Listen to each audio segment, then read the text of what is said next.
क्या आप देश और दुनिया की खबरों से रह जाते हैं बेखबर? तो सब्सक्राइब कर लीजिए हमारे HT न्यूज चैनल को और बेल आइकॉन को दबाना मत भूलिएगा। निर्भया के चारों दोषियों को 1 फरवरी की सुबह फांसी पर नहीं लटकाया जाएगा। पटियाला हाउस कोर्ट ने दोषियों की फांसी टाल दी है। कोर्ट ने अगले आदेश तक फांसी पर रोक लगा दी है। ये दूसरी बार है जब दोषियों की फांसी टाली गई है।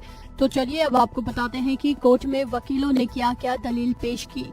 याचिका पर सुनवाई शुरू होते ही सबसे पहले दोषियों के वकील ने कहा कि डेथ वारंट पर रोक लगाई जाए। दोषियों के वकील की डिमांड पर सरकारी वकील ने मुकेश की वकील वृंदा ग्रोवर के पेश होने पर आपत्ति जताई और कहा कि मुकेश की सभी याचिकाएं खारिज हो चुकी हैं।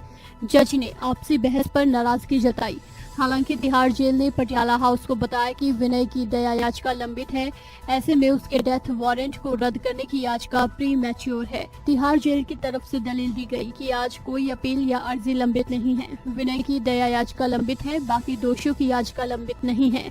विनय की दया याचिका का इंतजार किया जा सकता है, इसलिए बाकी 3 दोषियों को फांसी दी जा सकती है।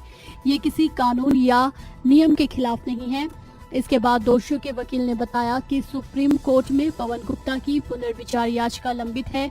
कल अक्षय की क्यूरेटिव याचिका सुप्रीम कोर्ट से खारिज हुई है। हम आदेश मिलने के बाद उसकी तरफ से राष्ट्रपति के पास दया याचिका लगाएंगे। 3 दोषियों के वकील ने कहा, जेल मैनुअल यही कहता है कि अगर किसी एक दोषी की भी याचिका लंबित हो तो बाकी को फांसी नहीं दी जा सकती। दोषी के वकील AP सिंह बोले, विनय की दया याचिका लंबित है। सुप्रीम कोर्ट के फैसले के अनुसार दया याचिका खारिज होने के बाद 4था दिन दिए जाएंगे, इसलिए किसी को भी फांसी नहीं दी जा सकती है।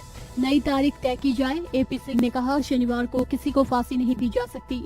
डेथ वारंट पर अनिश्चित काल के लिए रोक लगाई जाए जब तक राष्ट्रपति दया याचिका पर फैसला ना करें। निर्भया के मां पिता की वकील ने सरकारी वकील वृंदा ग्रोवर के पेश होने पर आपत्ति जताई। उन्होंने कहा वो अब इस केस में पेश नहीं हो सकती। फिर कोर्ट ने वृंदा को बहस करने की इजाजत दी। वृंदा ने कहा कि कानून में खामियों के चलते देरी हो रही है। मुझे काफी देर बाद केस में मौका मिला, मैंने कोशिश की देरी ना हो, इसलिए दोषी मुकेश की तरफ से जल्द याचिकाएं लगाई। वृंदा ने कहा, दोषियों को अलग अलग कर फांसी नहीं दी जा सकती। सुप्रीम कोर्ट ने एक ऐसे ही मामले में नाराजगी जताई थी। निर्भया के वकील ने कोर्ट में कहा कि नियम कहता है कि जेल प्रशासन इस संबंध में सरकार को संदेश भेजकर पूछेगा कि क्या फांसी रोकी जाए। अगर कोई जवाब नहीं मिलता तो फांसी को रोका जा सकता है। इसके लिए कोर्ट के आदेश की जरूरत नहीं है। कोर्ट ने AP सिंह से कहा कि कल सुबह 6 बजे फांसी होनी है, आपको बहस पूरी करनी है, हमें आदेश देना है।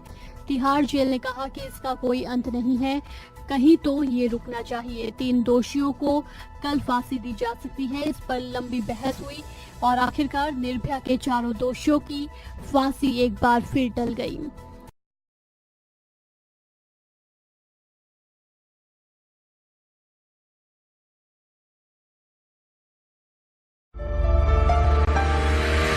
बहनों और भाइयों, चांद सितारों जैसे चमकते दमकते जेवरात आपका इंतजार करते हैं MS ज्वेलर्स के शोरूम पर। कुवैत, तुर्की, सिंगापुर, कलकत्ता और मुंबई की शानदार डिजाइन्स के बेहतरीन जेवरात आपके इंतजार में। हसीनाओं के हुस्न को करे दोबाला। 916 हॉलमार्क ज्वेलरी। MS ज्वेलर्स के जेवरात बाजार से कम दाम में। MS jewellers, opposite Apollo hospital, Hyderguda, Basheerbagh, Hyderabad.